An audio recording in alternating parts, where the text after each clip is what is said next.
right? Party people, it's a beautiful day for music. It's a wonderful day for sound. Some people had the question of what do I need to do to make a drum corps? Let's talk about it. When it comes to this particular type of activity, there's two sides. There's the music side, right, which requires a certain amount of physicality and maturity, but then there's also the outside nature of all of this. It gets very hot, days become very long, nights become very short.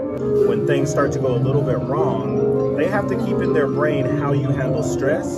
They have to keep in their brain how you handle completely different musical information than what you've probably gotten at your college, your previous drum corps, or at your high school. All of those things combine, and it says, do you as a performer inspire confidence that they can take you on the road, they can take you on the journey with them, and you can be a valuable asset.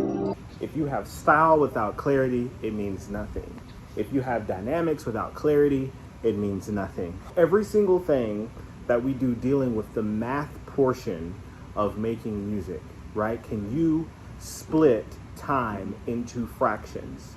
Can you control space in between your notes? Can you hear when you're not doing that exactly? And of course, on the spectrum, are you absolutely in the middle of that space and time? Or are you slightly ahead of it or slightly behind it? And being able to control that from a macro level, from not only beat to beat, but inside and in between beats. Having a clear understanding of which notes you need to push and which notes you need to wait on, which requires a lot of energy at times, and it requires a lot of maturity at times. That E of 3 really, really matters. That second 30-second note on a diddle really, really matters. And your ability to hear it when you're not doing it is extremely important.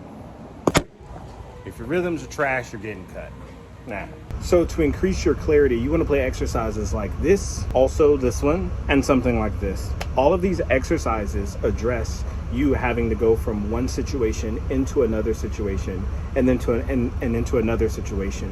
What that means for you is that you practice real life situations of real life rhythm changes within music. It's one thing to be able to play like a constant stream of triplets with flam things in there, or a constant stream of 16th notes with diddle things in there, but it becomes a whole different situation when you have to go from one count of a flam thing of a triplet into another count of a 16th note thing, maybe with some diddles, or a fivelet thing into a triplet thing. Being able to go back and forth is increasingly more common and increasingly more and more important as you move throughout your journey of clarity. So chops, yes, they're important.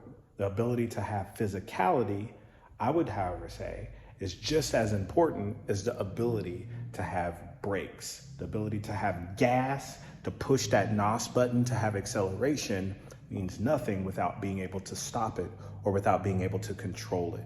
So for you to have smart hands as well as powerful, aggressive hands are both one and the same for me.